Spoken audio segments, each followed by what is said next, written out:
Hello. Sir, Sridhar sir, good morning, sir. Nanchare sir, good morning, sir. Sir, shall we start, sir? Yeah, Nanchare sir. Good morning, Dr. M. Srinivas sir, myself, Dr. Sridhar. Dr. M. Srinivas sir, am I audible to you?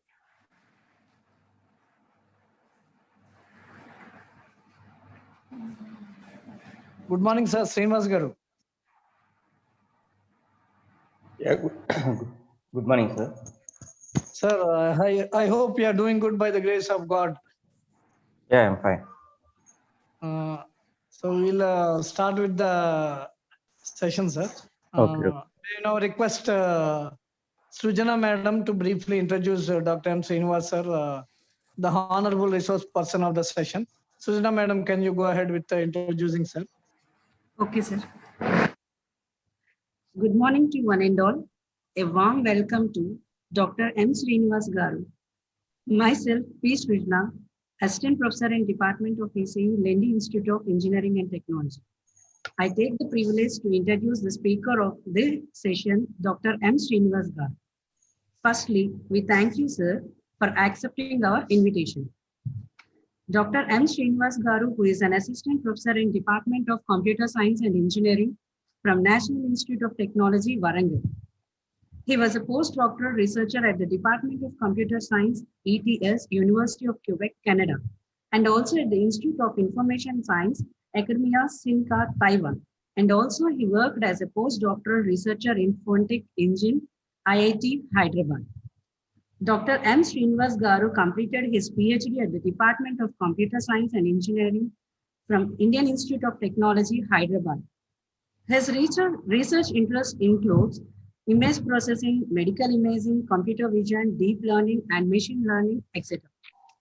The awards and honors by Dr. M. Srinivas garu are: he has participated in Genesis program in Japan. He was selected for Research Excellence Award for Outstanding Research Performance in his PhD program. Dr. M. Srinivas garu selected for Young Scientist in Computer Science and Engineering Award from 4th Venus International Research Awards. He was awarded by Travel Grant, National Mathematics and Triple Signal Processing, Triple IT Signal Processing Society. And also he was awarded by Travel Grant by IEEE SPCOM and also Biomed Summer School also. And Dr. M. Srinivas garu had 4 book chapters and he has published his research articles in various journals like IEEE, Elsewhere, Springers, etc. Has research work in various international conferences like IEEE and Springer. He has implemented 4 different projects. Among them, one of the prestigious project handle is DRDO project. He has 4 different workshops and also he organized 4 different workshops and also had 40 plus expert lectures on different topics till now. Thank you, sir. Now I request Dr. S. Sridhar sir to continue. Yeah, thank you, madam. Sujana madam. Sujana madam, thank you very much for introducing sir.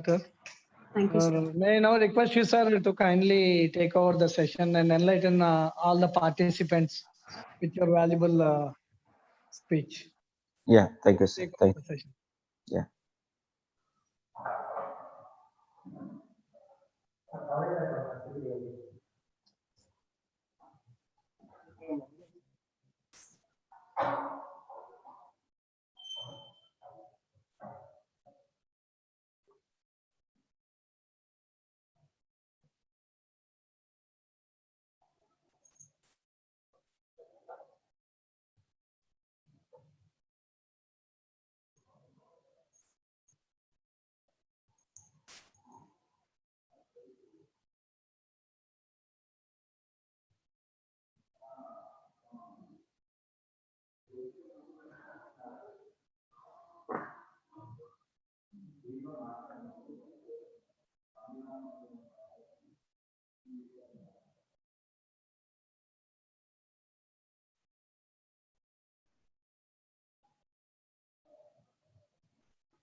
Yeah, good morning to all the participants. I am audible? Sir, it's audible, sir. Please go ahead, Okay. sir. Yeah. So today's session, in this session, I will explain about the support vector machine. So before support vector machine, again, I will discuss about the some basic about the what is the classifier, what is the supervised learning algorithm. Just to you interact with me. Based on that, I will go further. Okay. If you have any doubts, is there you can ask middle. You can stop it and you can ask the questions. Okay. Don't post in the chat because it is in full screen mode, so I am unable to see the chat also. So normally in machine learning, basically supervised unsupervised techniques is there, and other than supervised unsupervised techniques, reinforcement learning is there, and ensemble methods is there. This reinforcement learning algorithms and ensemble methods are basically used for the especially these two techniques performance improvement purpose. Okay. So performance, not exactly performance, accuracy improvement. Okay.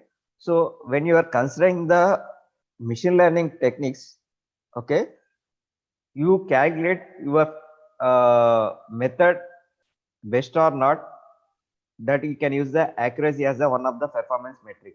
Okay. And another metric is the performance.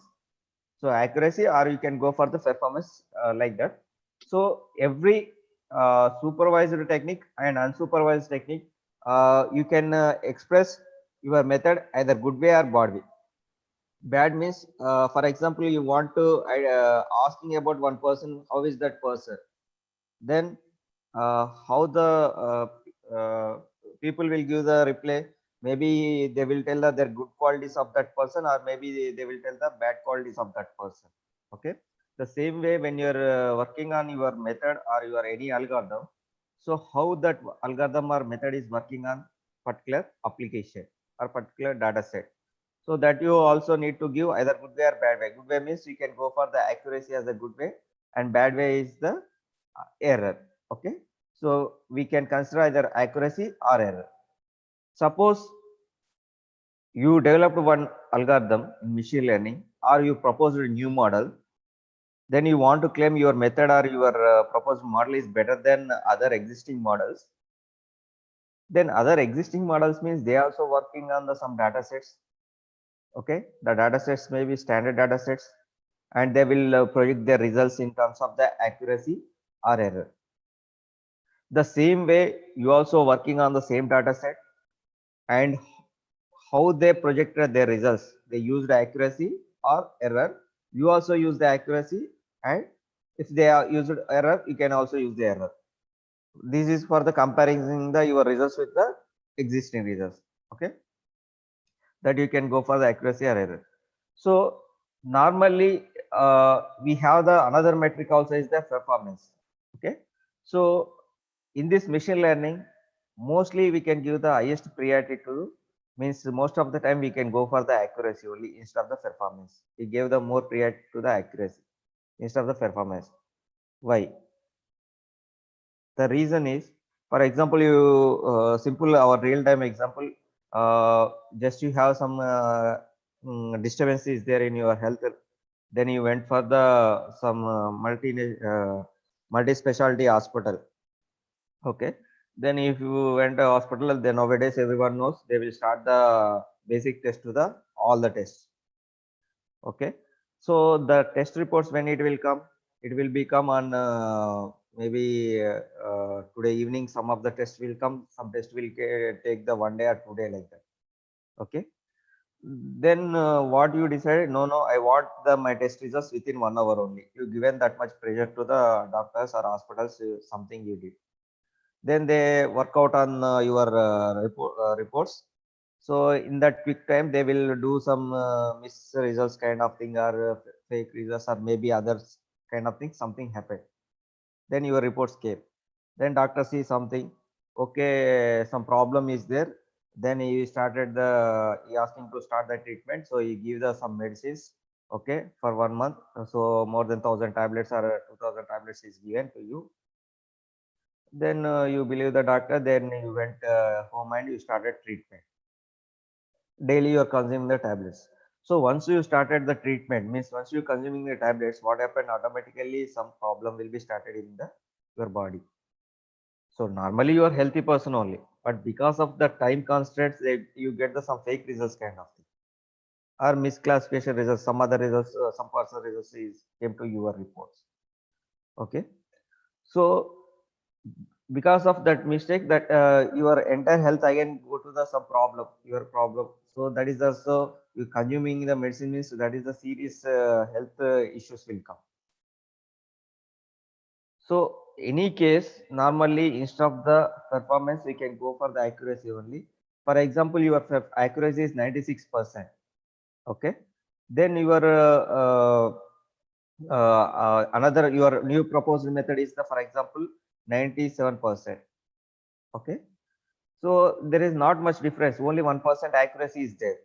But in case of computing the this method, it will take in the for example, this method is taken the 12 hours time. For your newly proposed method, which you are getting the 97 means it is taken 1 hour time. Then you can give the preference to this 1 hour.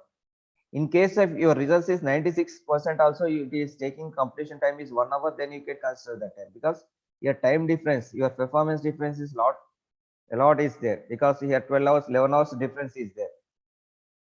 Okay, so in that situation only you can go for the your performance calculations. Normally you can go for the accuracy. And so I said sometimes you can go for the error also. How you can go for the error?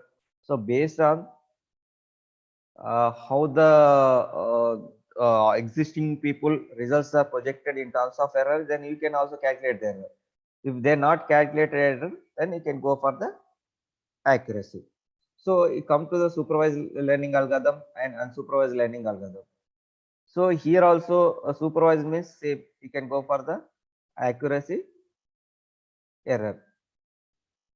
But unsupervised case, normally we can use the similarity and dissimilarity matrix. Okay, so you can use the dissimilarity and similarity matrix to calculate whether the your algorithm is how much close to the clusters or grouping the groups, that you can use the similarity matrix and dissimilarity matrix. Here you can go for the accuracy and error. Okay, so for example, I have the data is look like this. So two class data is there. One is a plus class data, another is the minus class data. Okay, this two class data. So in case of unsupervised learning algorithm, what will happen? Can you give the answer?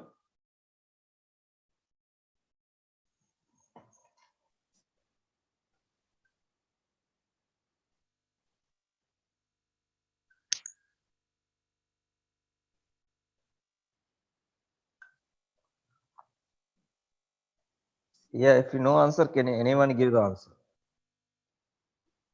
For example, have the data is there, look like that one. So if I apply the unsupervised learning algorithm, what will happen?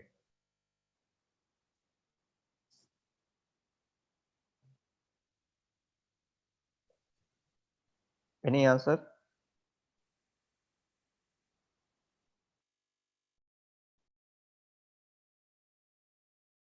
Okay, fine. So normally when you are applying the unsupervised learning algorithm, so I said it is based on the similarity, they will group. Okay. So similarity means, for example, everyone knows the unsupervised learning technique. This unsupervised learning technique is the k-means clustering algorithm. Okay. So in that k-means clustering algorithm, it's a distance-based clustering algorithm. Okay. And based on the mean, it will group the clusters. Okay. So they will put the some threshold kind of thing, and based on that threshold, below the threshold, the distance, then they group together.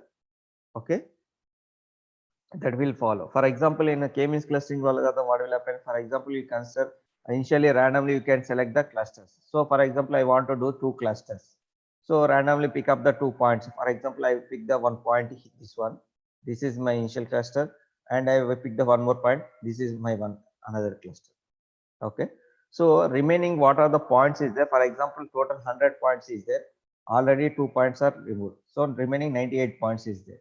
In this 98 data samples, I need to form the clusters. Cluster is nothing, forming the group. Okay, so how to form the group? So based on the similarity only. Okay, which is the minimum distance is there, then you can form as a one group. So for example, now I consider the my test sample. Now this is the my test sample. Then you can calculate the distance from this test sample to the other data points into the cluster centers.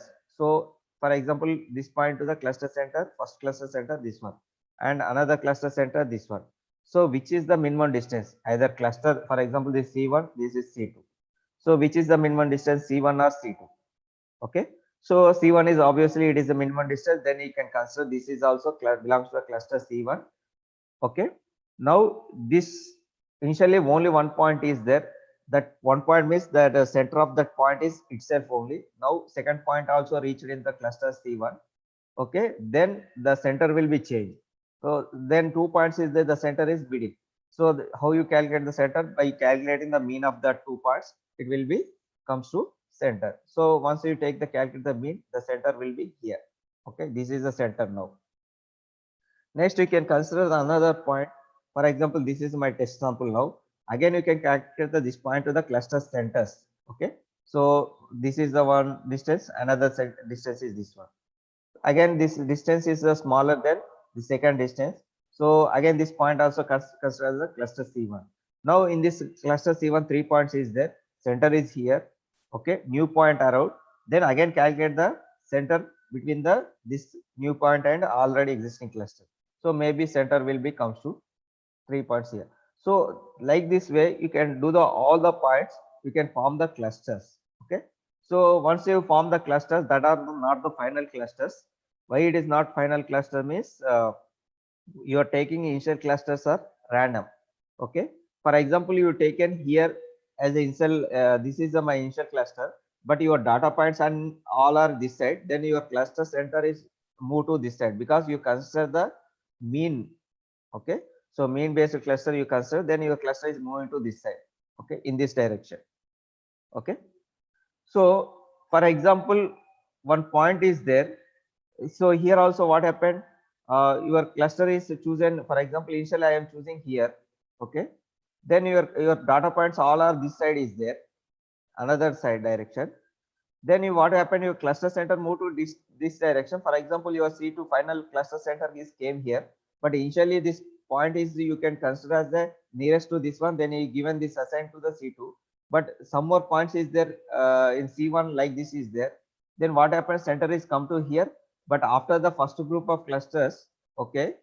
Then what happened? This point. What are the you consider this point is closest to the this cluster instead of this cluster, second cluster. So why it is came? Why it came? Because your main is moving the direction of the moving is where the data points is there in the direction. Okay. So what you need to do again? You can repeat the clustering process. Again, you can take each and every data point and calculate the distance from the data point to the cluster centers and repeat this situation until cluster centers are converged. Converge means next iteration the cluster center does not move to another place, or the what are the data points to the cluster that are not jump to the another cluster. So until that iterations you can do this procedure. So finally you can get the cluster groups like these two groups cluster kind. So this is happening unsupervised learning. But what is going on supervised learning? Okay. So for example, say you have the data is there, two class data is there. One is the plus class, another one is the minus class. Okay. Then what happened in supervised learning algorithm? If you know, please give the answers.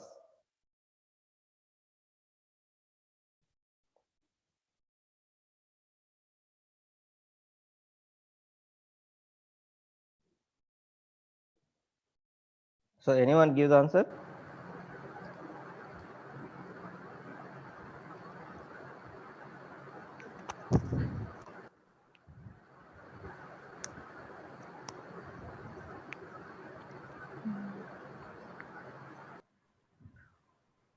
Okay, fine.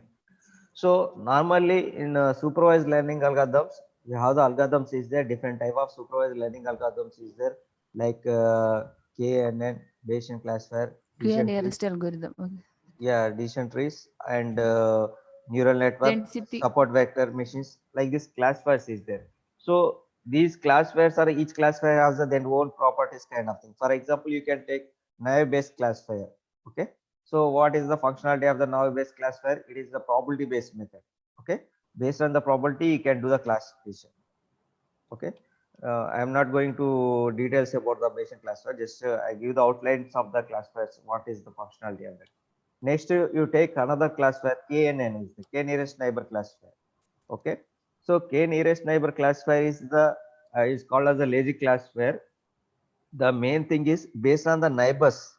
Based on the neighbors properties, it will be classify the test sample. So based on the neighbors means how many neighbors you can choose, that based on the this K value. Okay. So how many neighbors you need to give as input. Based on that one, you need to find out the nearest neighbors. So what is the property, what is the class of the nearest neighbors? Among those, which is the highest majority is there, then based on that you can assign the class label for the test sample. That is based on the KN. So this KNN can be used as a supervised or unsupervised. Both the cases you can use it. Okay, that is the case. Next, another classifier is there, rule-based classification is there. Like everyone who are studied in data mining course. Okay. So in that data mining, association rule mining is there. Okay. One of the concept association rule mining. So here we can make the rules, and based on rules, we can do that, take the decision, means take the classification kind of. So how the make the rules, how the prepare the rules? The rules are you are forming based on the which are the more frequent item sets. Okay, which are the more frequent item sets means, for example, you went for the supermarket. Okay, so you purchase some milk and bread. So who are purchasing the milk and bread, maximum definitely they will purchase sugar or jam kind of thing. Okay, so like this they will follow the, this set is the frequently occur. So maximum 90% of the people, if they will go the any supermarket, they're purchasing these two, definitely sugar or jam they will purchase it. Okay, so uh, this is set like that is that. Next, if you are purchasing the milk and any bread, then definitely they will say, okay, they will recommend, okay, you can jam this variety is available, or the sugar they will give, like that kind of thing. Next, for example, you went for the any electrical shop to purchase the computer. Okay, so when you are purchasing the CPU and monitor, so definitely you can purchase the keyboard or mouse. And mouse you can purchase, because without keyboard and mouse you can't use the CPU and monitor. Okay, so like this it is the frequently occurs items. So when you definitely they are purchasing this one, this rule, this keyboard or mouse they will purchase. So like this they will form the frequent item sets. So based on that they will do the decision or classification kind of thing. Okay, and some other technique is decision tree is there. Next, another one is the decision tree classifier. Okay, so decision tree classifier is the like a tree structure kind of classifier. Okay, where the leaf nodes have the only labels, only class names. Label is nothing but the class name. Okay, so here you can the basic difference between the unsupervised and supervised learning technique is, in unsupervised learning technique we have the only data. Only we have the data is there. Data means any type of the data, either text data, images and medical data, or videos, or signals, or any kind of data. Okay, any type of the data, but you not have the labels. Okay, label means class names. Okay, so for the data, only data is there. It does not have the any labels, any class information. Okay, then you need to make the group. So that time only you can use the unsupervised learning technique to form the groups. For example, in case of supervised learning algorithm, okay, here the data is there, that is labeled data. So labeled data means normally we have the two types of data is there in supervising.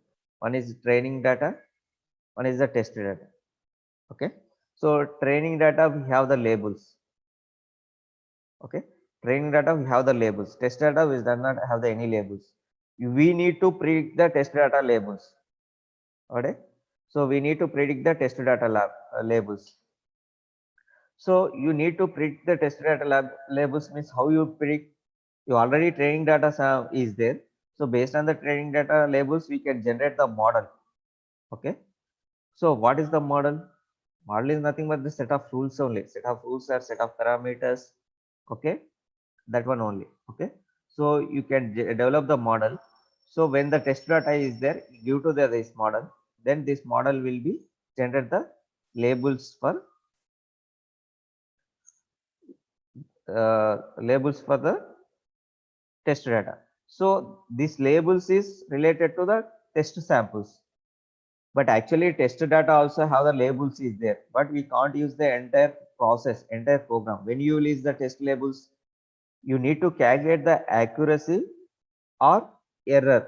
So which one you want to calculate, either accuracy or error? That time only you can use this actual test data labels and predicted test data labels to calculate the accuracy or error. Okay, it is clear. So normally you have the supervised learning algorithm. Two types of data is there. One is the training data, another one is the test data. So training data have the labels is there, test data not have the any labels. Okay, so based on this labels we can develop the model. Okay, so once your model is there, you can give to the test data to this model, it will be generate the labels. So this generator labels is called as the predicted labels. But test data also actually have the labels, but we can't use the anywhere in the program execution. When you will use this labels is, you need to calculate the error of your method or accuracy of the method. That purpose you need to use to compare this with the actual labels with the predicted labels. Okay, this is going on normally in classification. Okay, so comes to the classification point. So this is my data. It's a two class data. Okay, so in this two class data, what is going on in classification? Classification means it is separating, it separate that these two classes, means it discriminate that these two classes. Okay, how it will be discriminate the two classes?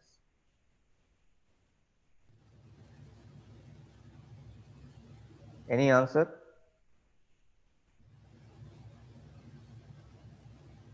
Using classifier. Using Classifier. classifier. No, using classifier only it is classifying, but what, how it is doing? Linear classification, sir. No, linear is the type of the based on data you are saying linear classification. How it is, what is going on in linear classification? Classifier.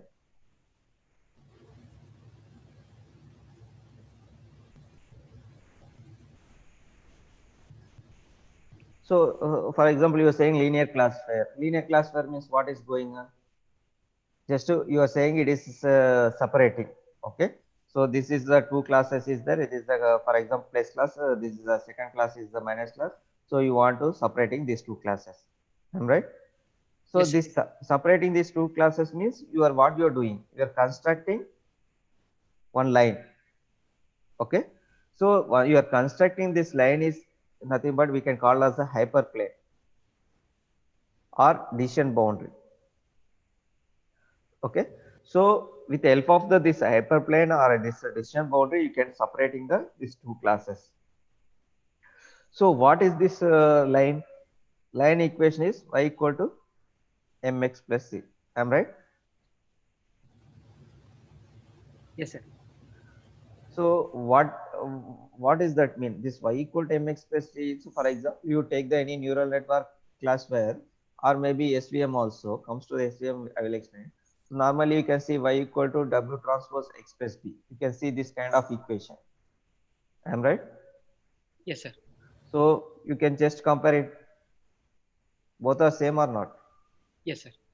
So internally you are doing classification means what you are generating, you are constructing the line, you are constructing the hyperplane, you are constructing the decision boundary to separate the two classes. So once you are constructing the line, hyperplane is nothing but that is called only model. I said now model is generated. For example, train data is there. Based on the train data, you are generating the model. This model contains a set of rules or parameters or what. So the parameters rules only this one only.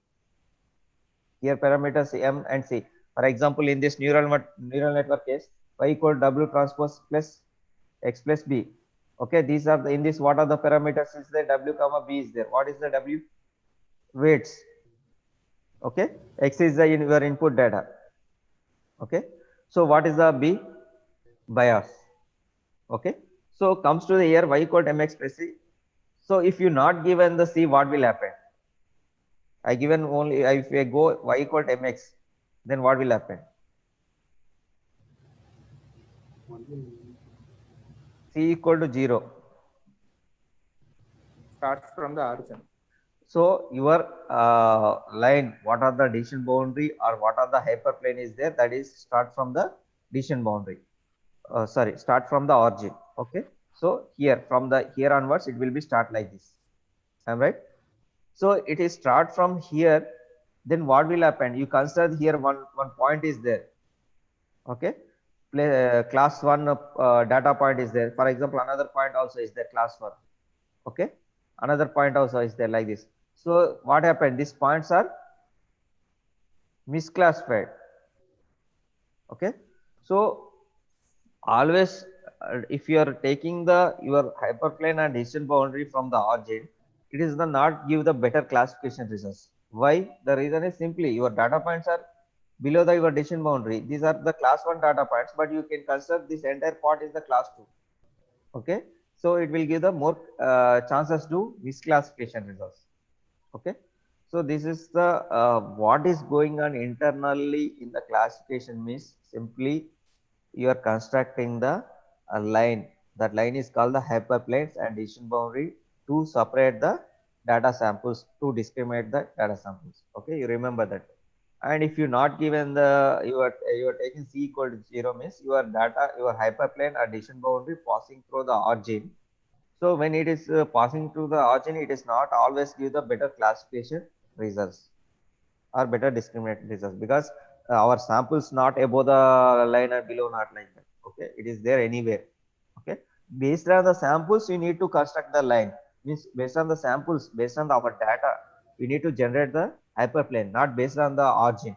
Okay, you are fixing the origin, your line always fixing the origin means that is not give the better classification results. Okay, remember it. So shall I ask a doubt? Yeah, yes. Sir, before you said about training testing data, after Yes. that you said about classifier. Yes. These are all step-by-step process, or how we can implement this using any Python language or like that. Actually, so actually mainly I will always come with the basics only, but directly given algorithm, so I know that some No, basics. no, I am just asking Yeah. idea I will tell you your question answer. because The thing is, in any machine learning algorithms, okay, other than this deep learning, so machine learning, many supervised learning algorithms is there, unsupervised learning is there. Okay, just I will given the list recently. What are the supervised learning algorithms? In what that, about the images comes under, you said training test, no? yes, If I have some medical images, yes, it will comes under supervised learning or unsupervised. Can you explain based on images? I have some doubt. yeah, that's a sense. I said previous slide. For example, you have the data is there. Okay, the data contains the labels. Okay, you have the label Can you data is give me what about label? Label is confusing for me. label is nothing but the class names. Okay. Here I give class names. For example, simple example, you need to do the classification of these images. Okay. For example, if you seen any data set, standard data set like Caltech data set or ImageNet data set or Cup data set, any standard data sets you seen in here in a net or anywhere. Or maybe you can see, for example, in medical data, you are talking about medical data. You want to classify the different type of the organs in the body. Yes, sir. Yes, sir. Okay, like different organs means skull, hand, leg, everything, chest, everything will come. Yes, yes. Okay, then you can assume the chest is the one class. Okay. Okay, skull is another class. So that, for example, chest is the one you can is even the one class means here what the image is, the chest related images is there. I'm right. Yes, Skull sir. is the one class means what is that mean? Skull related images is there. Okay. So he given the data, he given the class labels. Okay. What is this image is given. So when the class labels is given, then you can go for the supervised learning algorithm. But sometimes what will happen, they will give clearly, this is your training data, this is your test data, they will mention. Okay. If they not mention, some other procedures is there, some other techniques is there, you need to divide 70-30 combination or the 60-40 combination, 5-folded cross validation, 10-folded cross validation, different tech mechanisms is there. Okay. So This chest, you also said about chest, some bone and all. This we have to train in the training sector. yes. So that's why here you have the training data set is there, and test samples also is there. Test also same, all the data will be available. So two splits is there. No, I have, for example, I have 800 images approximately. I don't know about training test, how to divide and how to fix it. Yes. So you have the only 800 samples is there. Okay, Okay. 800 images I am having, chest X-ray images I am having. Yeah, samples is nothing but the your data only. 800 images is there. Okay. So 800 images labels information is there. Okay. Label information means, for example, I am taking chest X-ray of patient. Yeah. So I'll be having normal image also, and I'll be focusing on pneumonia, TB, and all. So mixed images I'm having with me now. So How what is your task? You want to class? I need to identify whether the patient is normal or he is having TB from chest X-ray. That is different task. That is not comes under the classification. It's No, I have. classification. No, it's classification task only. Okay. Whether the patient have the pneumonia or not is a two-class classification problem. Okay. So, for example, in this 800, 400 pneumonia image is there, 400 normal No, image. only you tell about TB, sir. No need to concentrate on pneumonia. You just normal image and TB I'm having. Can you explain based on? Just you can assume, for example, normal, you can think about abnormal, whatever it may be. Okay. Okay. So normal image is 400 is there, assume abnormal is 400 is there. Okay. So they're not given the any, but class labels is there. Okay. Okay. Because you have, these are the normal and abnormal is the class labels. Okay. The class label means what you say that image. Category, what is that class? This 400 is belongs to which class? Normal class. Okay. This 400 belongs to which class? Abnormal class. The normal and abnormal is the category class. Okay. Okay. So that is your task also. You need to generate the labels for the test data. Okay. That is a question. Okay. Okay. So here you have the data is there, labels is there, but there is no training and no testing. Yes. So normally if you not have the training and testing separation data, we need to follow the 70-30 combination or 60-40 combination kind of thing. Okay. So for example, you can choose the 70-30 or 60-40 kind of or 80-20 combination thing. You need to do 5 crosses validation. 5 cross validation means you can slip, for example, first 30 is the testing. Okay. So remaining 70 part is the training. Okay. Next, this is the first cross validation. Second cross validation, you can go for the remaining 30 is the testing, remaining 70 is the training. Okay. It is clear. For example, here first 30, remaining 70% is taken. Next year, last 30, remaining 730. In another combination like that, you can take the 5 different combinations on your data. Can you explain again? Getting confused. For example, you have the total 100 samples is there, means 100 images is there. Okay. So you want to take an 80-20 combination. Okay. So 80-20 means first 80 is the your training data. Remaining 20 is the your test data. Okay. So this is a one cross validation. Next, second split, how to do? First 20 is the testing. Okay. This first 20 is the testing. Remaining 80 is the training. Here this is the last 20. Okay. This last 20. Next step will be first 20. First 20. Next, third step is second 20. Second 20 means 21 image to 30 images, 40 images. 40 images. Okay. Remaining all are in training. Training. So Okay. like that you can do the splits. Okay. You can Okay. do the splits, and you can first you can take this combination, and you can perform the your generate the your model. Next this one, this one, this one. So it will give some results. In this will give the results. In this give the results. So you finally you take the average of the results. Okay.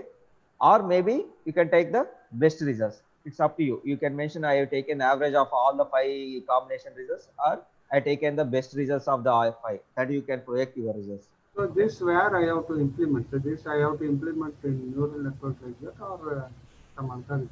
This splitting is outside. You need to write the code in what you are using, either Python or you can MATLAB. You can use it, and you can separate it. Okay, only five cross validation is there, or some types will be 10 there? also is there. 10 also is there. Can I Google it and Google? I can get the details of that five cross. Yes. You can find out the 5 crosses, 5-folded cross validation, or 10-folded cross validation. Okay. So normally, if you want to work on any standard data set, definitely they need to give the training and testing split. Okay. Okay, that way they will give. So Okay.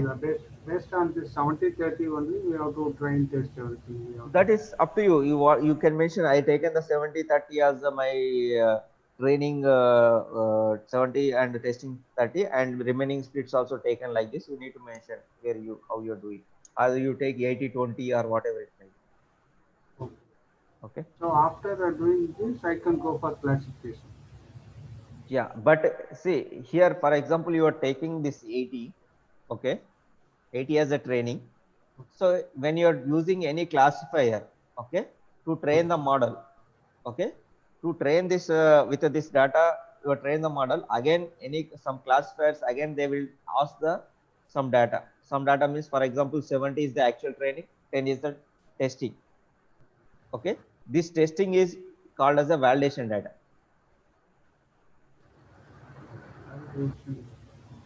Validation data, why, what is the purpose of validation data is, I said here y equal to mx plus c. Yes, sir. Yes. Okay, so normally it is a iterative kind of procedure. Iterative kind of procedure means it will be tune the parameters. What are the parameters is there? M and C. For example, here neural network C, W transpose and B, weights and bias is there. What you take the weight, how you take the weights and bias? If you have any idea? No, sir. No. Normally, initially you can take the weights and bias is random values you can take. Okay, just like you assume you can previously I explained clustering, K-means clustering algorithm. Okay, I said k equal to means I want to do 2 clusters. First, initially I chosen the 2 data points as the cluster centers. Am I right? Yes, sir. So how you chosen? Random. Initially I chosen the here this is my cluster center, here this is my cluster center. I choose it. That is randomly I take it. Then after the 100 this all the points grouping is over, then what I said, again repeat the procedure. Why again you need to repeat the procedure? Already groups from, why you are repeating again? For test, for getting good result. No. See, for example, like this is the data points. Okay, like this is there.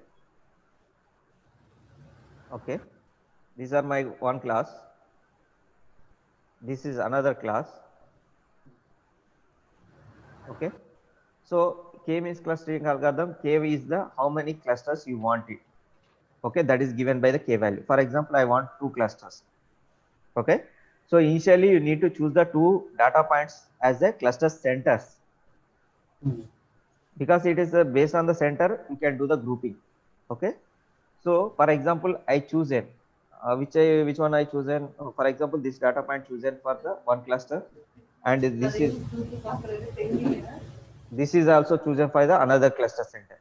Okay, so for example, this assume this is C1, this is C2, because 2 clusters only, C1, C2 clusters. Okay, this clear? So now next what you need to do, you can calculate the distance from the data point to the cluster centers. Which cluster center have the minimum distance is there, then that data points belongs to that cluster. What I'm saying, you calculate the distance from the data point to the cluster centers. So which is the minimum distance is there, then that is the data point belongs to that cluster. Okay, So for example, 100 points is there, 100 data points. Data points is nothing but simply assuming each data point one image. Okay. So already two points you consider cluster centers, remaining 98 points is there. Now one by one you can take it the point. For example, this point is I am taking, this point is taking. Now you can calculate the distance from the data point to the cluster centers. Okay. This one only, na distance. So in this, which is the minimum distance? C1 or C2? For example, this X data point, which is the minimum distance from cluster centers to this data point? C1. C1. So you can consider that this data point as belongs to the cluster C1. Means clustering means don't think here point is there, you can this point is take and bring to here. Don't bring. Just you can assume your this data points you can make it as a label. It is a C1 because this group is C1. Okay. So now it is make the this data point as a C1. So in the C1, how many? For example, this is the already cluster center. Okay. This is center. The new point is this one. So you assume like this. This is the your first initially your cluster center is like this is there because only one point is there center. Now new point also it is also belongs to C1. It is also belongs to. Then where is the center now? Center is nothing but middle distance between the 2 points. So where it will come? Here in middle it will come. I am right?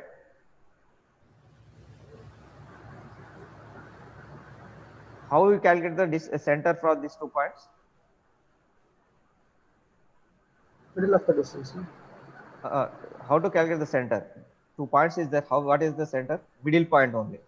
How to calculate the middle point? Mean. Mean. Summit and divide. Yes, you can calculate the mean of these 2 points. Center will come. Now center is this one. Okay, center is here. So in this cluster C1, 2 points is there. Now center is here. Okay, center is updated. So once you assign the label to the test sample, next you can update the center because center will be changed. New point can means center will be changed. Okay, now center is here. Next, for example, I consider my data point is next to test. How many completed? One completed. So remaining 97 samples is there. Next to take one sample, any one sample. For example, I taken this sample. Okay, so this sample is my test sample now. This is my test sample now. Okay, then what you need to do? Calculate the distance from this test sample to the cluster centers. Okay, so this is one distance and another distance is cluster center is this one. Okay, then which is the minimum distance? C2. Then this data point you can assign this is the C2. So once you assign the label to the data point, then what you need to do next? Update the cluster center. So initially cluster center is this here. Now new point arrived. Then cluster center is mean of these 2 points. Then it will be middle. Okay. Next remaining how many points is there? Remaining 96 points is there. Take any one point again. For example, I taken the this point. Okay, this is my now test sample. Next to calculate the distance from this data points to the cluster centers. Which is the minimum distance? C1 or C2? C1. C2 is the long distance is there from this data point to cluster center. We need to go for the minimum distance. Okay, so it is belongs to the C1. Okay, because it's a small distance. So you make it this is test sample as a C1. Now in this cluster, this is the one point is there here. One point is there. If now center is here, the new point is around. Then where is the center? You need to update the center also, na? Center will come here. Okay, center will be middle of the all of these 3 points. Okay, now center is updated. Maybe center is here. So same way you need to, yeah. As we add the data, the center will be moving in a way that it is centered to all the 3 points or the 4 points and consecutive, right? Yes, who are the label belongs to the Same. For all the data, it's supposed to be the center. Only where the labels are assigned, not for all the data. Yeah, that's what. Wherever it is already assigned, means already completed thing. Yes, yes. Center will be the center for Because all the assigned data. because these points are, we don't know which are the labels. We not tested still now. Only these 3 are completed in this case. Yeah. Okay. So that way you need to do all these points. How many remaining 96 points is there? So you can do for 96 points. So what will happen after 96 points?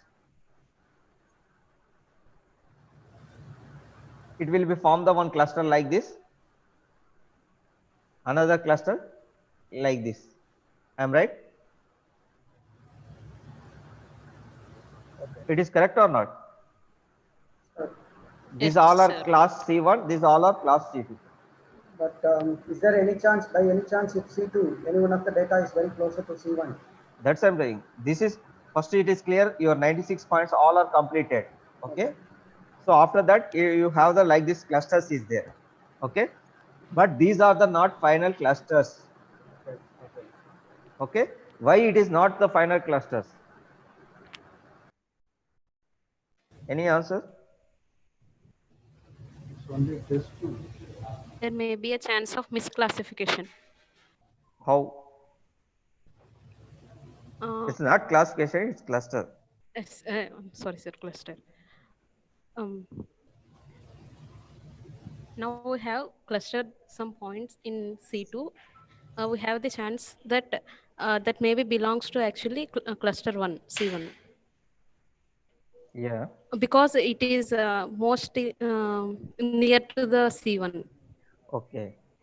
Just I give the clarity on that one. Why it is not the perfect clusters means, for example, initially you can cluster this is as a test sample. Okay.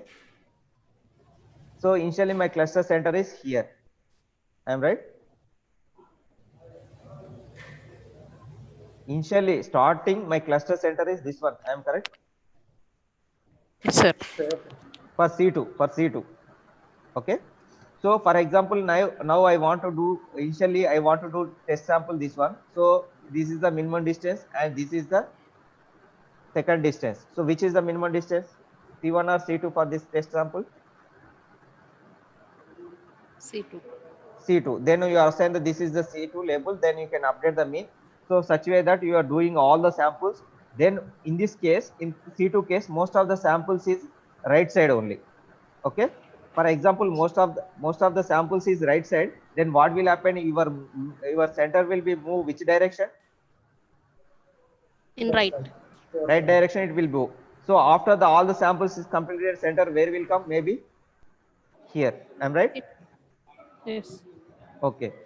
So here in this center C1 case, initially you chosen here. Okay. So for example, this after choosing that one, these are not data points is there. Next remaining points is this direction. Okay. Then where is the cluster center will come?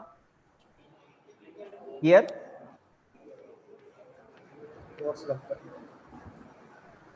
Here it will come. I'm right. For example, my data points is in like this direction is there. Then center is move this direction. I am correct. Yes, For C1 case. So finally all the samples is over. My center is for C1. This one. My center is for C2. Okay. Now initially this you can check it. This is assigned as a C2. Then now you check it. The distance from this point to this cluster C1 and this one. So C1 is the minimum distance. You can observe it. Okay. So this is minimum distance, but you assign already is the C2 because already initially you can, that is considered the test sample. Then C2 center will be moved in another direction. Why it is moving another direction? Because most of the points is in this side is there. Okay. Some more points is there, then center will come here. Then this point is closest to this one. Then what you need to do? Again repeat the same procedure. Again you can have the 100 samples is there. Again cluster centers is there. Then again you can take one sample and you can calculate the distance from that centers. Again update the means. Repeat this procedure until cluster centers are converged. Means centers does not. For example, iteration 1 this is completed.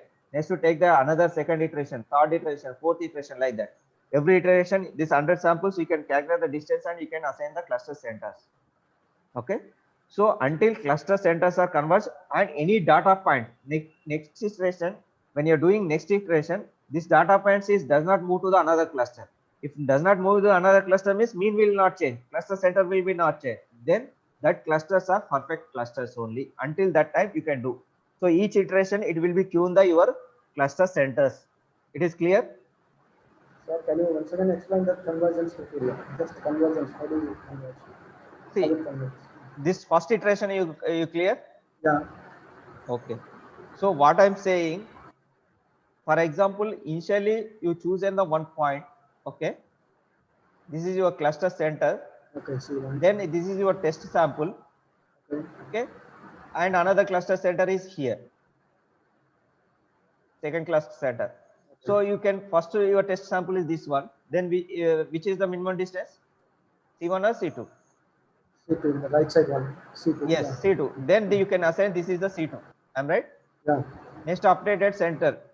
This is your center. Okay. So after the one point is over, some points also over. The remaining points are like this is there. This side is there. Okay. So all the points test cases is completed. Where it will come center? The right side of C2. This is the center will come when all the samples is completed. Yeah, So yeah. this is a cluster center. Okay. Now you can this C1 points is like this is there. Okay. So maybe center this points is there. This side is there. Then center will be move here. I'm right. All the points is completed. Okay. All the test point, all the samples test is completed. Then this is your final cluster set C1. This is C2. Now you can check it. This C2 you are assigned. This is now it is close to C2 or C1. Which center is near to this point? Which point, sir? At this point. C1 is near. C1. But you assign to which one? C2. Why it is happened? No, that was the starting of the. You procedure. consider that point is the starting. Starting is near to C2, but after all the points, your C2 cluster center will be move another direction. Why it is move another direction is all the points in near to C2 are this direction. So it is mean based on the mean your center is moving. Okay, but what I said this one time is grouping is over. I am saying these are the not perfect clusters because the reason is this one. So what I'm saying again repeat the same procedure. Same again this 100 samples. So you need to each sample data you can take again calculate the centers again form the new clusters. Okay. Okay. Again forming the new clusters also you again repeat. How many times you need to repeat? You need to have some stopping criteria, no? Yes. Yes. So what is the stopping criteria is, for example, this previous iteration is this one. Okay. This is now you want to do current iteration is this one. Okay. For example, this is 99th iteration. You want to go for 100 iteration. So you are doing 100 iteration. Your cluster centers are not moving.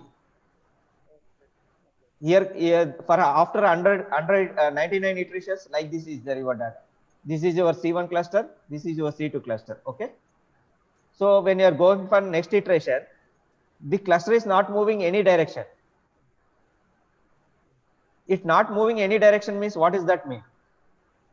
It has already attained the actual center of that data set. Exact meaning. If not moving any direction means what does that mean? Means no data points is shifted to another cluster. I'm right. Yeah. How the cluster center is moving based on the if new point came, it is cluster center will be changed. If no new point, what will happen? Same thing. Previous results. Center is remaining same constant position. So if new point means what does that mean? New point is arriving means that label is changing. Am I right? Yeah. So there is the cluster label data points label is does not change means cluster center also not change. So you can repeat this procedure until clusters are converged. Converged meaning means the cluster centers are does not change. So previously center point is this one. After this 100 iteration also center point is same, not changing.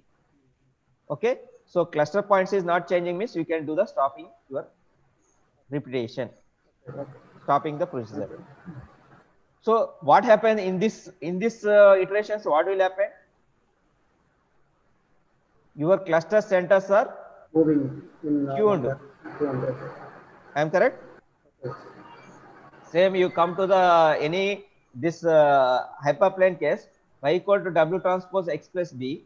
So how you constructed this line? Based on this line equation only it is constructing. I'm right?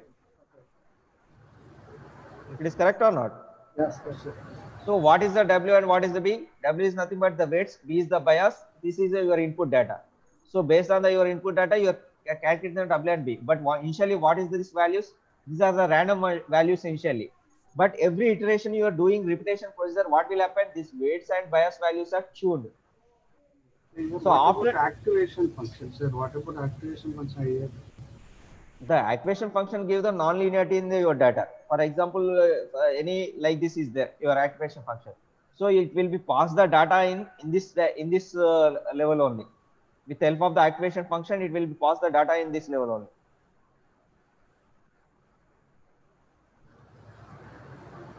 Okay, sir.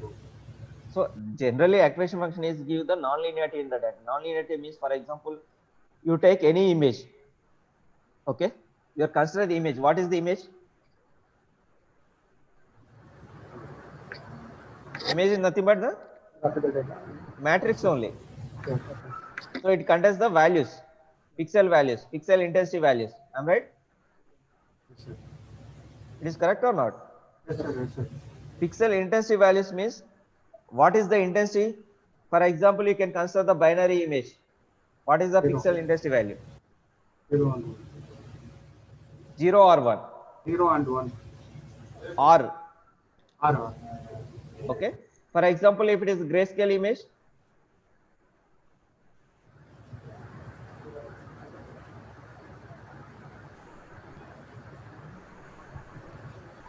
the grayscale image, each pixel contains the one value that range from the 0 to 255. I'm right? Okay.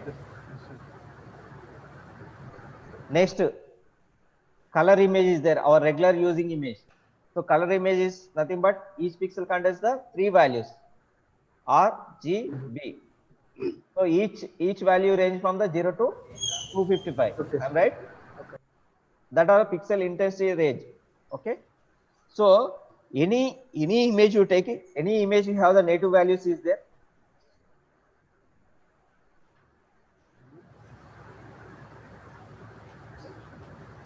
No native values. So there is no, if you have the image contains the only positive values is there, and maybe you can have the, for example, table is there, table you can see different directions also. So that is not in one version. So any non-linearity data you want to get, it will be only limit is there based on the activation limits, activation function, step function or tan h function, sigma h function. So based on limit, the data, your data will be, for example, you get the any features or any information, your data will be passed into the in this limit only. That is doing in the activation function. Okay. So in this limit only, it will be passed the values. Okay. So what you are doing comes to these points, you are constructing this hyperplane means, okay, you are developing this weights and bias. Initially it is the random, then you are doing each iteration, it will be generate the best line. Okay. Then comes to the here it comes to the support vector machine. So it is clear.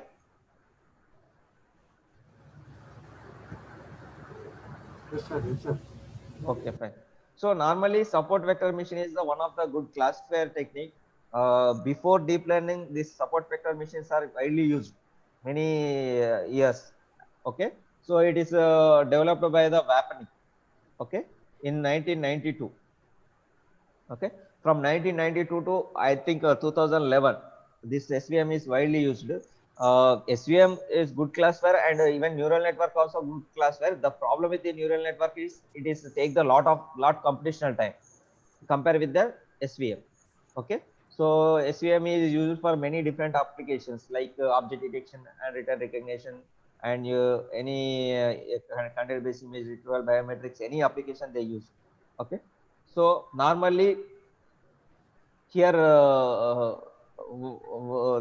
normally in based on the like hard margin.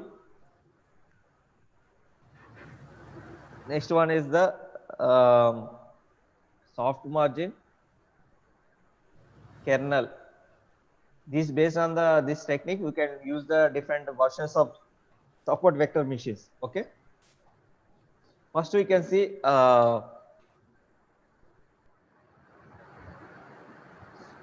first we can see the hyperplane. Okay. For example, my data is a 2-class classification. This is my data. Okay. So this is my data. Okay. So when you are classifying means what you are doing? You are constructing the hyperplane. Okay. So this hyperplane means it is the line. So that is the W transpose X plus B. Okay. I'm right. So normally in support vector means you need to generate the hyperplane. So that is called the discriminate function. So this line you can call as a discriminate function. Okay, we need to construct the discriminate function initially. So that is hyperplane W transpose X plus B. Okay, so it will be separate these two classes. I said okay, it's fine, you can do. So this is you can call W transpose X plus B equal to 0 because it's the same line. So how you can classify this class 1 or class 2?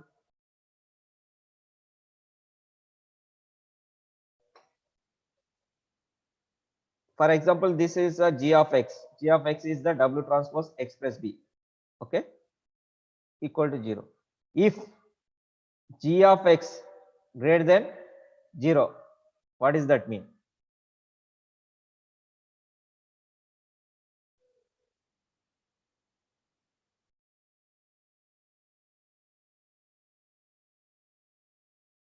It is audible.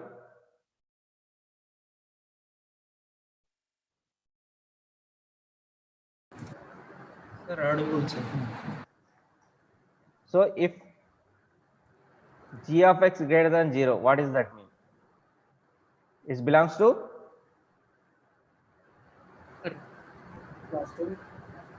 plus class. Plus class means, for example, it is the class 1, it is the minus class. Is a plus class 1, is minus class 1. Okay, so it is belongs to the class 1. Otherwise, minus class. Okay. So what? How you write this? For example, in this case, W transpose X plus B greater than 0. This is the W transpose X plus B less than 0. Am I right? The class 1 means it is a W transpose plus B greater than 0. It is the less than 0. So this line, exactly line, is called the W transpose X plus B equal to 0. Okay, I am correct? Yes, sir. Okay. So for example, in this case only,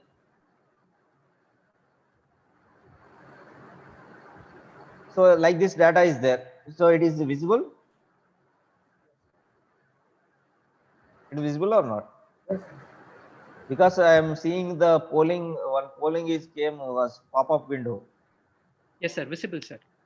Okay. So for example, you consider in this example only, this line is classifying the data or not? The M line, I given the M. The M line discriminate the two classes or not? Yes, sir. Next, this N line discriminate the data or not? Yes, sir. Two classes. Next, this K line discriminate the data or not? Yes, sir. Next, this Z line discriminate the data or not? Two classes. Yes, sir. Then what does that mean? These all are hyperplanes only, these all are decision boundaries only, these all are classifying them and discriminate data. I'm right? Yes, sir. But which one I need to choose? The hyperplane. Why this many lines is came? Why this many hyperplanes is came? Okay. What is that answer? There are possible solutions. There are also possible solutions. Yes, these all are possible solutions. Okay, which solution I need to choose it? We need to choose always best solution. Yeah, Am I right? evaluate and get the best. So why this solutions came is, I said y equal to w transpose x plus d. Okay. Initially, in the neural network case, just you can assume neural network case. What I said, you taken these are the random values initially. Okay. So when you are taking the random values, maybe your line is came like this. Okay. Next to what you are doing, each iteration, what you are doing, you are tuning your weights and bias values. So tuning means it is not one time tuning, one iteration. You do some iterations, right? Next iteration maybe line will come like this. Next iteration line will come this, like this, like this, like this. Okay. So when is you are doing your repetition of your tuning the parameters, you will get this many hyperplanes. So this will be the best hyperplane to discriminate the image. So sometimes this is also best hyperplane. It is discriminate the two classes or not. You check this L line. It is visible. Yes, sir. So this is also class 5. This is also class 5. But your iteration you can stop in. For example, this is you do 50 iterations. This one came. You are doing 100 iterations. This is coming. But unfortunately, you can stop your algorithm at the 50 iterations only. Because it is class 5, you get the results. Okay, 98% or something results came. You are stopped your criteria. Okay, because it is classifying, but really it is a good discriminate function.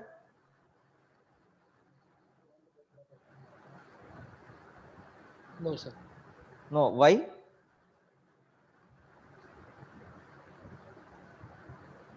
This line may not be having much distance between the two centers. Yes, not exactly center. For example, here this point is there. You observe this point. You have to very close to the line. This closest to the that hyperplane, maybe closest to the hyperplanes. What does that mean? It may go to the other group also. Other group.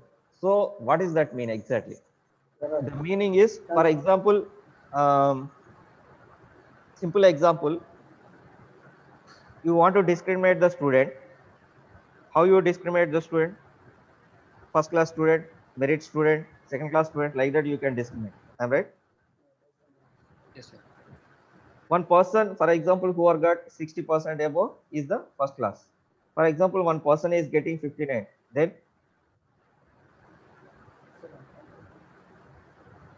second class.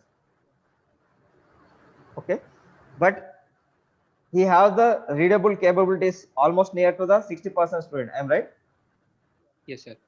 It is the near to border means simply some of the properties related to the this class,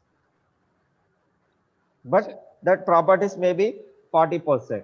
This in this properties class 2 properties are 60%. So because this is I, then it comes to the class 2. Am I right? Yes, sir. So same way, this is some properties related to this one is there. So maybe chances is there this point is misclassified as the class 1 test class. So that's the reason if you are choosing the any hyperplane is near to the data points, you have the chances to is there to misclassification. Okay, to avoid this, we need to choose the best hyperplane. Okay, how to choose the best hyperplane? Okay, the best hyperplane is it have the maximum distance from the two closest points of the two different classes. It is clear? Yes, sir. The maximum distance from the each closest points of the different classes. So which is the maximum distance from the two closest points in the this diagram? Diagram 1. I given n z k m. So which is the maximum distance from the closest points? Which one?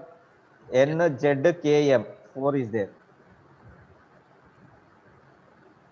Okay, sir.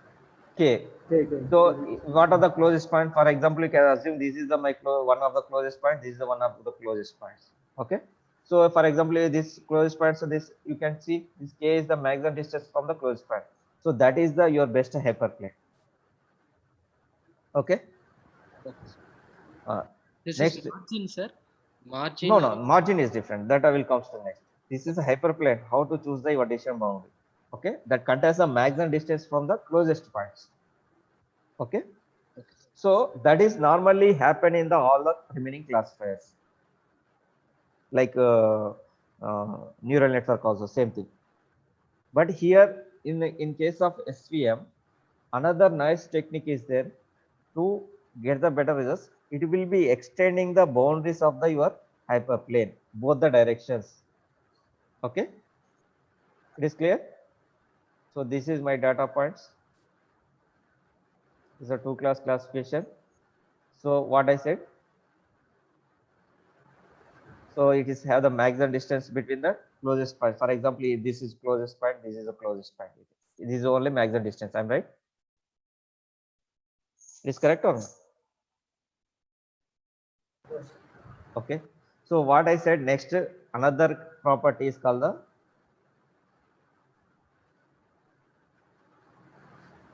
large margin classifier.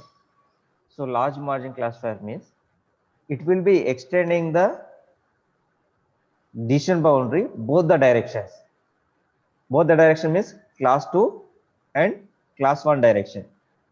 Okay. So it will extend the decision boundary. This is only decision boundary. No? So both the direction it is extending.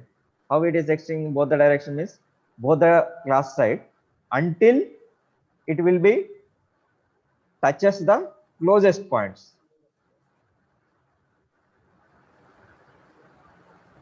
Of the both the classes. So it is clear. Yes, sir. Yes, sir. So this is called the margin.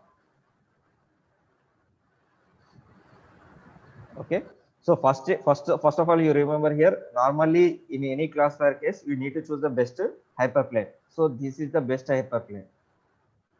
Okay, no doubt here. Next in SVM case, what they said, you extending the decision boundary in both the direction until it touches the two closest points of the each class. So it is extending. So this distance is called the margin. This is 1 unit. For example, it is a 1 unit. This is 1 unit. Okay.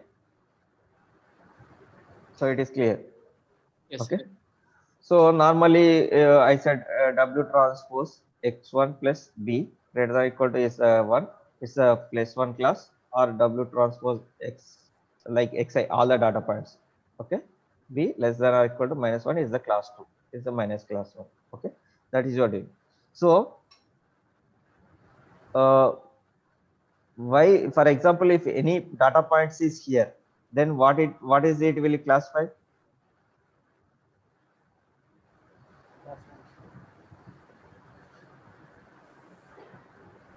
Any data points is here, or maybe data points is there, then what it is classified this one? This classified as a C1 only.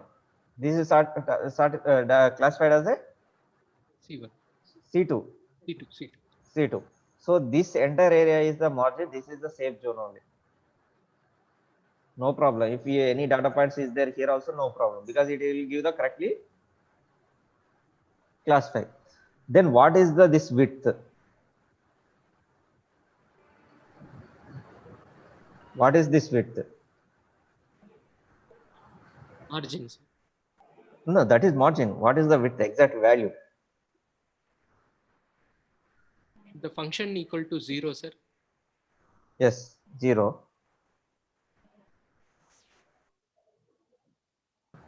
Like these two parallel lines is there. Okay. Okay. What is the this distance? D equal to C2 minus C1 by A square plus B square. Am I right? Yes, sir. Okay. Comes to here in this case. So for example, first one line is the W1 X1 plus W2 X2 B. This plus 1 goes to in that direction, minus 1 equal to 0.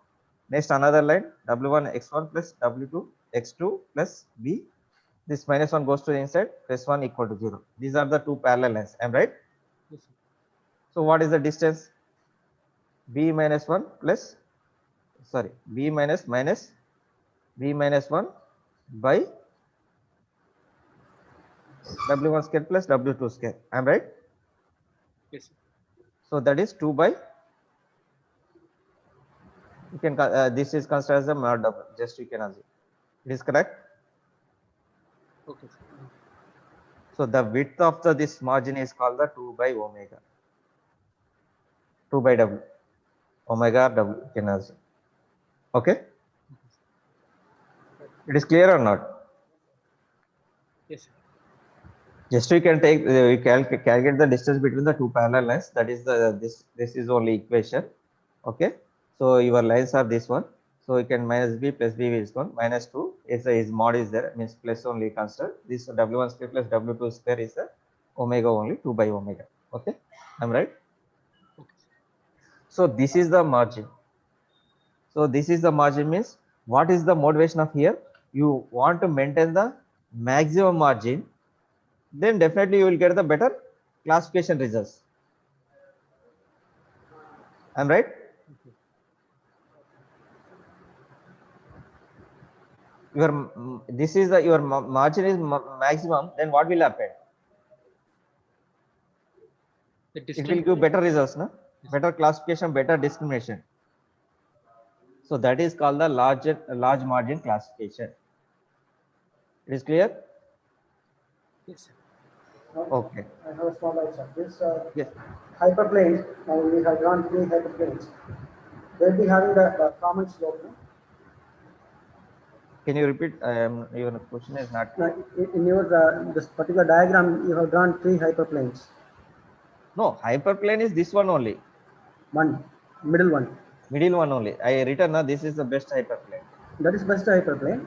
Um, But we are extending the extending the decision boundary both the directions until yeah. touches to the closest points.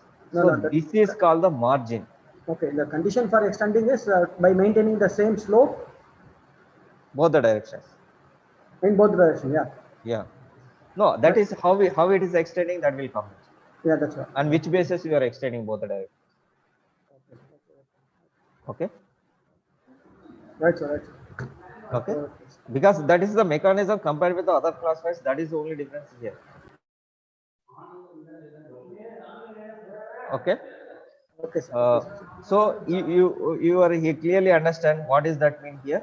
Your margin is more, so definitely your classifier is good. Am I right? Yeah. Your margin is less, your classifier is not good. So what is that mean? You need to maximize Margin this width. to the unit. Okay. Okay. So you want to maximize this one. I am correct? Yes, sir. Okay. So normally this is the like optimization techniques. So instead of the maximize, we need to minimize. That's it. That's it. That's all. Okay. You want to minimize, this is same equation I written. Instead of x, I written 1 by x. For convenient, you can take in the square, simplification purpose. Okay. So here it is w is nothing but the w1 square plus w2 square only. Okay. It is clear? Instead of maximize, you need to minimize it. Yes, sir. Okay. That too subjected to w transpose x plus b greater than or equal to 1. Okay. You want to minimize subjected to, this is your constant. This is only in a w transpose x plus b greater than or equal to 1. Okay. So that is your main criteria to maintain the large margin linear classifier. Okay. So how to, so what you are doing, you are minimizing this one subjected to all the samples in the database. Okay. So this is the optimization problem. Okay. this is a linear constant. This is a quadratic program. I'm right. So quadratic program with a linear constant. This kind of optimization problems solved with the Lagrange's functions only. I'm right. Quadratic program with a linear constant. To solve this problem, we can use the Lagrange's functions. Okay. How to solve these problems is the, for example, this quadratic program is a linear constant. Y into W transpose X plus B. Okay. To solve this problem, we can use the Lagrange's multiplier function. So what is that equation? That is minimization of Lagrange multiplier equation with respect to the weight, bias, and Lagrange multiplier alpha. Okay. With respect to the your optimizer belongs to the all the constants. So all the constants are your data points. Okay. So such that your Lagrange multiplier greater than or equal to 1. So this is the Lagrange multiplier function. So you are with respect to the weights bias, your Lagrange multiplier constant value. Okay. So this is your quadratic program. This is your linear constant. Okay. Here why you taken I equal to 1 n means you are taken your input is the all the samples is there, data samples is there. For each data samples you can consider. So you want to calculate this equation. Okay, you want to find out the equation. Why you are calculating this equation? Because you need to find out the which are the extended points. Extended points means which are the this points is there. It comes to the points. So until which direction you are moving this line? Can you give the answer?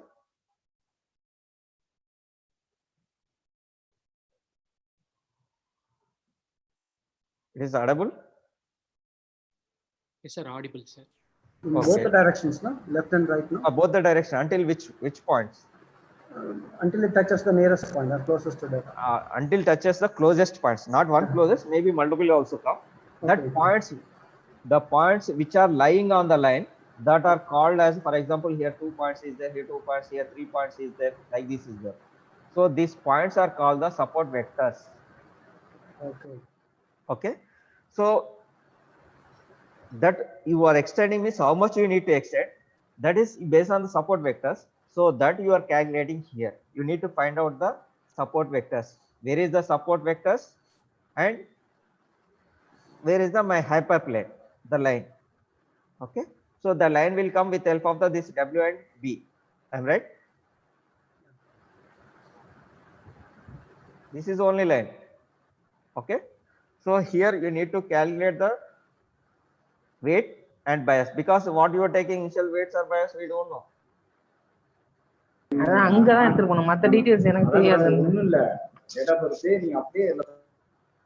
Okay. So what you need to do, you can take the partial derivative with respect to the weights equal to 0, then definitely you will get the what you will get the weight value. To take the partial derivative of this equation with respect to the bias, and if you get 0, what will get bias. I'm right. It is correct or not? To take the partial derivative of this equation. So this is my LP equation. Okay. So you can take the partial derivative of this equation with respect to the weight. Then what will happen?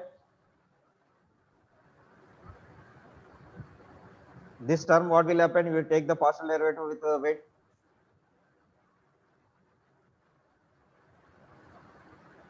So 2 by 2 into 1. So it is 1. Okay. Next, what happened this term? Summation of I equal to 1 to n. So this alpha yi W transpose xi, one term is there. So W transpose you are doing with respect to weights, what will happen? Alpha yi xi and remaining term 0. I am right. Just partial derivative you can take and equate to 0. This is correct or not? With respect to the weight. Yes, sir. Next, you can take with respect to the bias, what will happen? This term will be 0. Okay. And this alpha I, yi, double I, this term also 0. Next, this is the bias is there. Okay. That what happened? Summation of I equal to 1 to n alpha I, yi. Am right?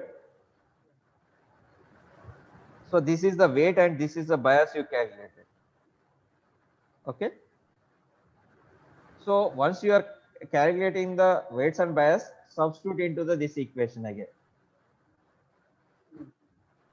Okay. So weight value and bias value is substitute into that equation. Okay. So where the alpha I, once you have substituted this alpha I you have calculated, where the alpha I is not equal to 0, once you are substituting these values into this equation where the alpha I value is not equal to 0, then that corresponding input xi is called the support vector. So here what you are doing, for each input you are calculating. First you take the first data point. Okay, the data point is the support vector or not. You need to calculate it. You need to calculate means you take this equation and apply the partial derivative with respect to weights and partial derivative with respect to the bias. Then you get the weights and bias values. These weights and bias values is substitute into this equation. Okay. So once you substitute in the equation, you get the alpha I value. Alpha I value not equal to 0. Not equal to 0 means it is a positive value, plus value. Okay. Then consider that is what you have taken the input value. This value that is called your support vector, and these are the updated weights and bias values. Okay. It is clear or not? Yes, sir. So you calculated support vectors in here. Next time what you happen, you change the input value. Again you can calculate your weights and bias. Then again substitute this weight and bias values in this equation. Once you have substituted, then again check it, your alpha is greater than or equal to 0. If not equal to 0. If not equal to 0, then that input also it belongs to the support vector. Okay. So like that way you are finding the support vectors. Okay.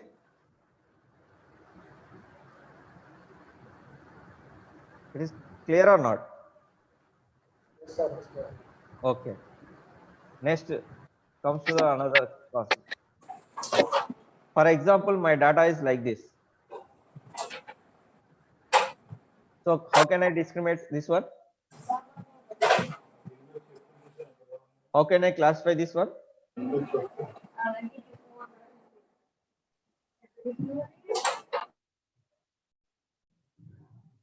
Any answer?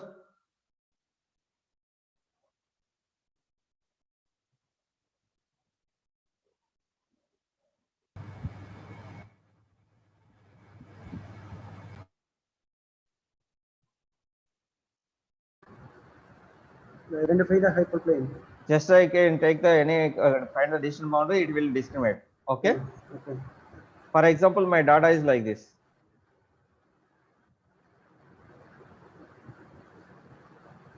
Okay. It is also two class data.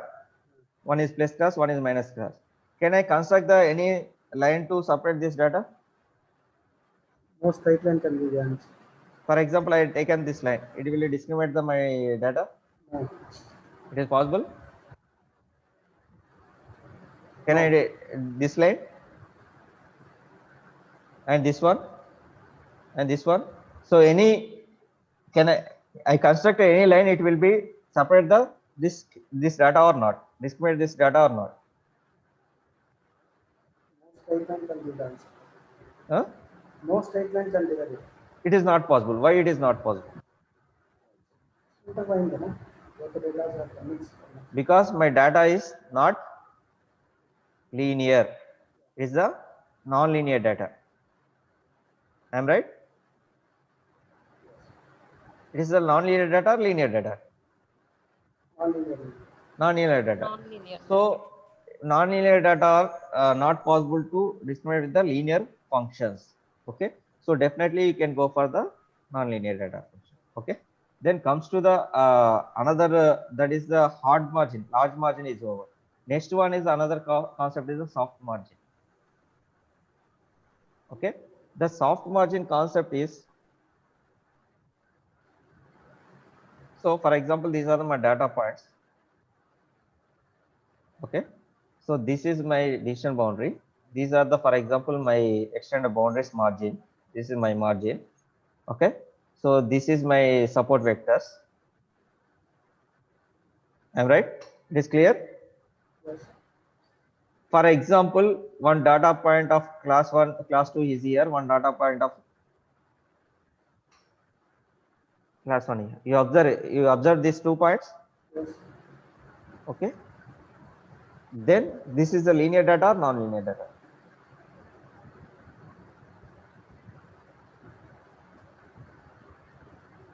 It cannot be linear. That is our issue. Linear or non-linear? Non-linear. It's not the non-linear data, it's linear data only. But what about these points?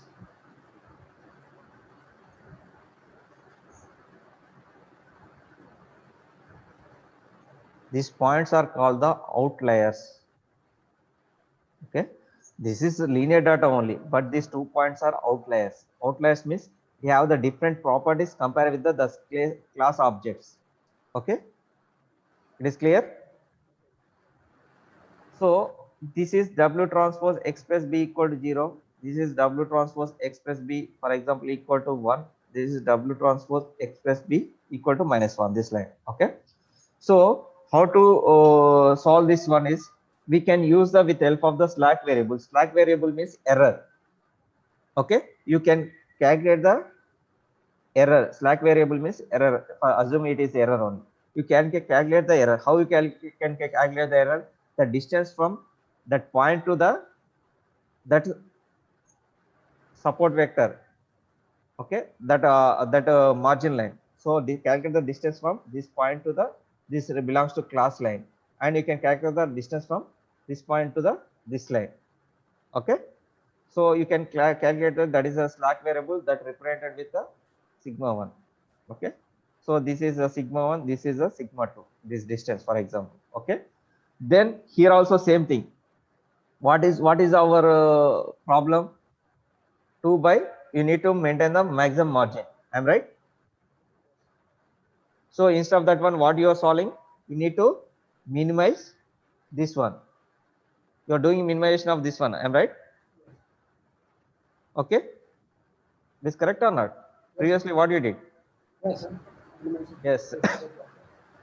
Then like this situation is there, you can take the some constant and summation of the all the distances, all the slack variable, you can use it.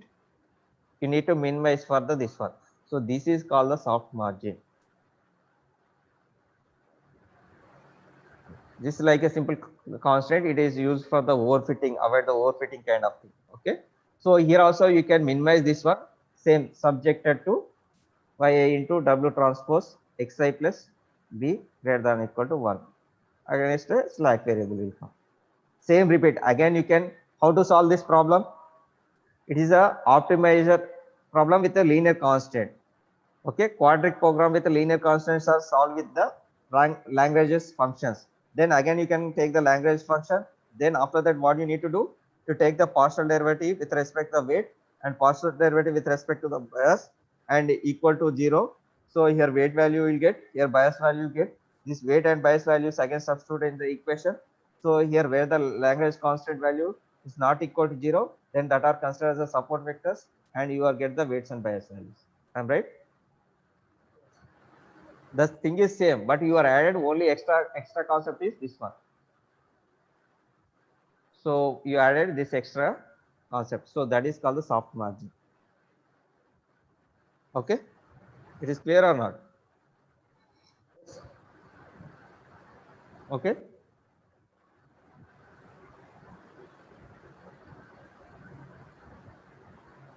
It is clear. Then I will go for the next small topic is there in SVMs. Okay. So you seen what is the hard margin, what is the soft margin, that is over. Then what is the linear data, what is the non-linear data is there. For example, if it is a non-linear data case, then how to solve the problem? if you are using any linear crossfire, it won't work. I'm right. So for example, in your hand, okay, in your hand, some bunch of flowers is there. Okay, different type of flowers is there. You closed with the another hand with the top. Okay, then the top one is removed. I ask the question, how many different type of the flowers is there? Can you give the answer or not? Yes. How can you give?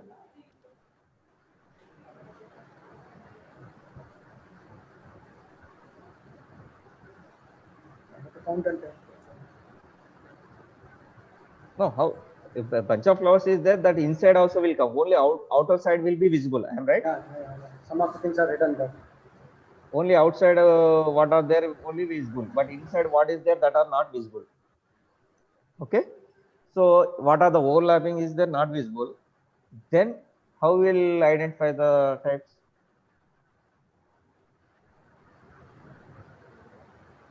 That is not possible. Then the simple thing is that flowers are you are throwing to the sky.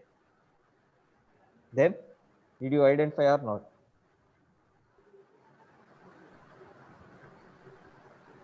Just you can throw into the sky means that flowers will be spread. Am I right? So bunch of flowers is there in your hand. Okay, that is overlap is there. That is very difficult to tell what type of is there because overlapping is there inside the inner one. Just you are throwing into the sky. Okay, then the flowers are spread. Then did you give the answer or not?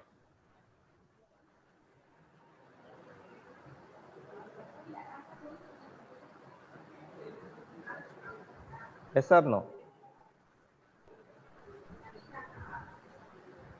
So whatever your flowers will be spread on the sky, it is clearly visible. Just you can take any in your hands some items and you can throw into the sky. It is visible or not? Yes, sir. So for example, in this case only, this is data. So then I am throwing that what are the inner, what is there in up. Okay. Then like this is there.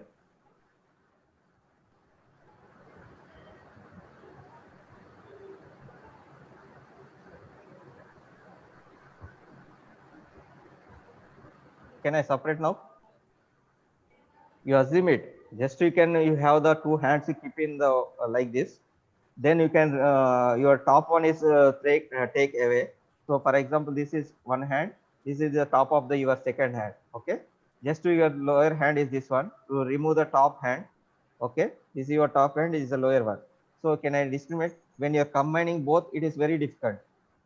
Okay. Then you are separating these two hands. Then you can do discrimination. So here also your data is like this is there. You are separating your data. Then you are have easily you can use the discrimination. Okay. So what you are doing here, you are doing this one means what you are doing. This is what is the dimensionality of the data here?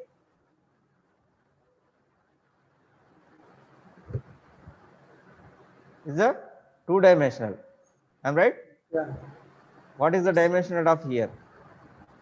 3-dimensional. 3-dimensional. So what you are doing to discriminate this non-linear data to linear data to discriminate this one and transferring the lower dimension to the higher dimension. So where is the your flowers is there in your hand? You are throwing to the sky. You are transferring the lower dimension to higher dimension. Once you are transferring the higher dimension, it is easy to classify. Am I right? So you are transferring the lower dimension to higher dimension with the help of the kernels. You can do. Okay. So different type of the kernels is there, like polynomial kernel, Gaussian kernel is there. Okay. So for example, so what you are doing here means, for example, your data in X that is transformed into the another dimension. So that is called the phi of X. So what is the phi of X? What is the phi? Phi is the any kernel you can use it. Okay. So for example, one kernel function is there like k I k j is there. So that is you can bring that form into the phi of I transpose into phi of j. So you can bring your data into this form. So how you can bring this form? For example, you have the polynomial kernel is there. Okay, that is the one xi transpose xj. This is your polynomial kernel. Okay. Then how to bring this into the in this format?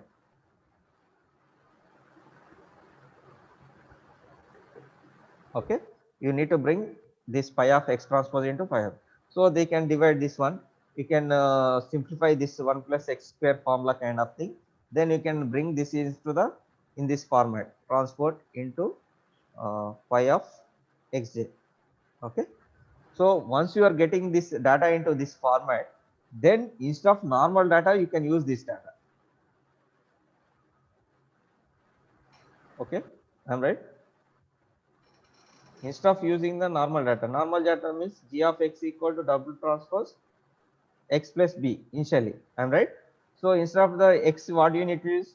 That pi of x you need to use, because it is a another transformation of data. Okay. So here pi of x means how it will come. Pi of x is look like a in this format. In this format means that is W transpose pi of xi transpose pi of xj plus b. So just to what you need to do, what I'm saying here, before you apply in the SVM, just you can what you need to do, your data you can transform into lower dimension to higher dimension using the kernel. So that is either you can use any kernel, either polynomial kernel or linear kernel, Gaussian kernel. So once you are getting the data, normally same way. So here also a W transpose x plus b. Again you can solve this problem with the Lagrange's function. Then you can take the partial derivative with respect to weights, partial derivative with respect to bias. So weights and bias will be calculated. So once you calculated these values, you can substitute into the Lagrange equation.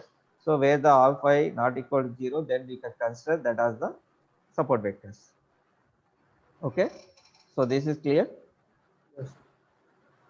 So different kind of kernels is the linear kernel. You can use linear kernel means that is xi transpose xj. Okay. Next maybe polynomial kernel. This is a polynomial kernel. Okay. Next to sigmoid kernel is there. Gaussian kernel. You use any kernel to transfer your data into the that format that is available code anything. Once you are transferring, then same procedure you need to apply it. That is the thing. Okay. So this is called the kernel SVM. So which kernel you want to apply, you can apply it. Okay. Or kernel trick. Okay. So this is the support vector machines concept. Okay. So you have any doubts is there, you can ask.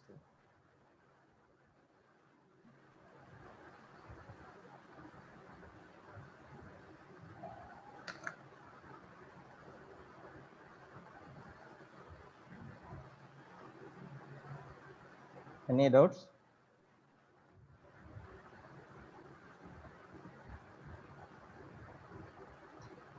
Yes, sir. In the previous case, I think hyperplane extension. What is the criterion for that extension? How do we extend it? That By is maintaining some. based on your support vectors. Okay. So until which part you are extending, it touches the this closest points. Am I right? No, that is right. But will it be moving in the same slope? That's what I have. Yes. For example, it touches means sometimes some points will. I said now some points will be one point is here. Okay. That is no problem because it is safe zone only. I said this is classified as a place only because this is your decision boundary. Okay. Where is the decision boundary? This is your decision boundary. These are the safe zones. You are extending not only just to your, for example, security purpose. You see in any VIP came, what will happen? You just want to have a cushion, no? Or you want to have a margin. That's it. Yeah, no. Just I am clearing. If any VIP came, what will happen? That bodyguards will give and surrounding, they will extend the width. Am right? Yeah. That is the safe zone. Safe zone means nothing will happen. So here also, just instead of if any data points is there border, what will happen? Maybe chances is there to misclassification. Am right? So to avoid that kind of issues, then there will be extended boundaries. So that boundaries will be how it is extended based on the support vectors. So support vectors are belongs to the same category. No? These are belongs to all this category. These all the support vectors are all the category.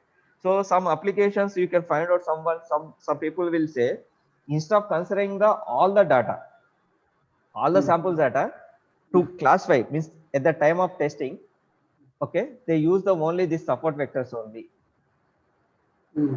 That is sufficient to take the discrimination. I'm right? Not required all the data. Already that the support vectors, how they develop based on all the data only. So next time you don't consider all the data, you can take the support vectors to do. That is the reference. Yes, yes.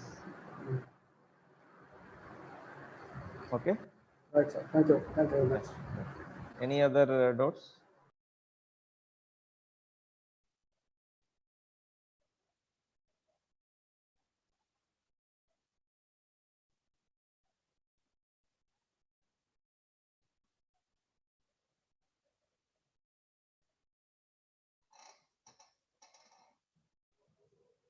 So if you have any doubts, is there, you can ask.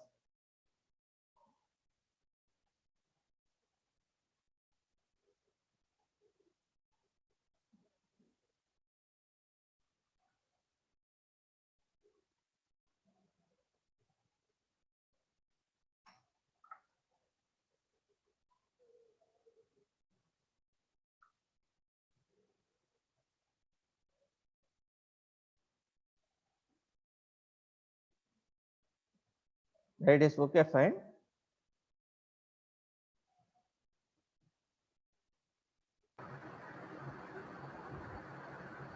Any doubts is there?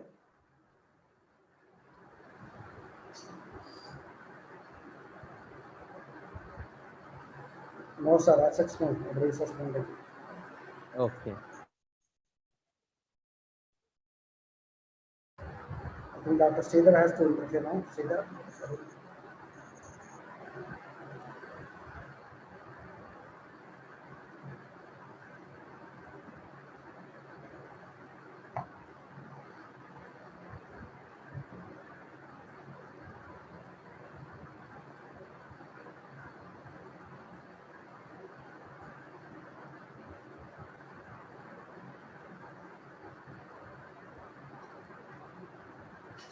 So if you no doubts, then I think I will close the session.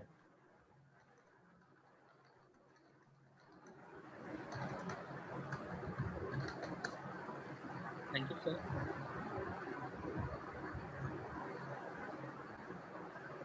Hello. Manjari sir.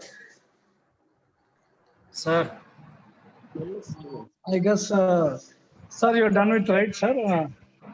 May I now request the participants, if you're having any doubts with relevant to your research work, or if you're Any planning doubts, to if work, anything is there, you can ask.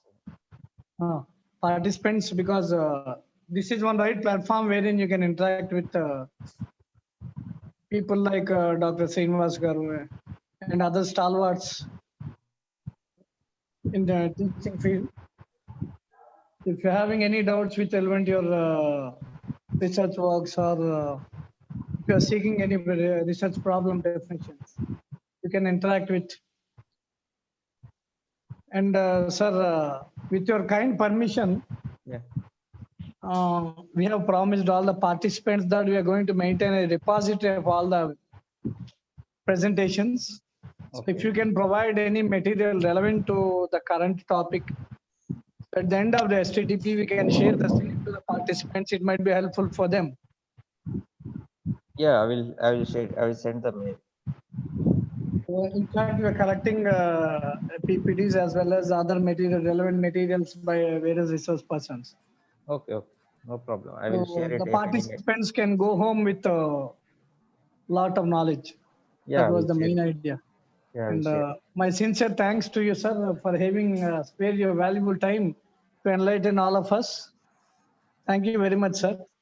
And with your permission, if you permit me, I can share your mail ID and also to the participants, so that at any point of time, if they feel like interacting with you, so they can do it. Can we do it, sir? Yeah, fine. Because at the end, if we share the details of resource persons like you, at any point of time, it might be helpful for them to interact with you. Yeah, So thanks. Share. I thank you, sir. I thank you once again for your valuable presentation. On behalf of Lenin Institute of Engineering and Technology, on behalf of the entire participants of various institutions around the country, as well as researchers, on behalf of all of them, I convey my heartfelt thanks to you, sir. Thank you very much, sir. Yeah, thank you. So may I now request all the participants to take a break for the lunch.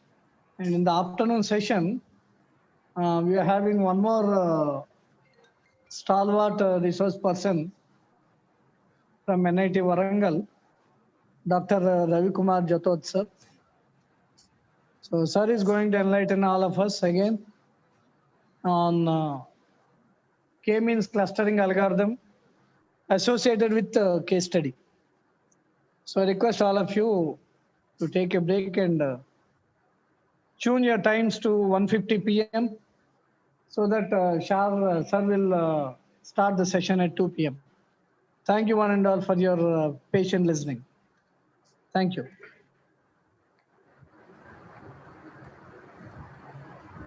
Nantare, sir, Sir. I guess I'm done with, right? Yes, sir. Okay, sir. The feedback link is posted in the chat box. Yeah. So participant can fill the feedback form. Yeah. So requesting all the participants to fill the feedback link. And you can even provide any of your suggestions, your queries. We can get them resolved. Right? Thank you very much.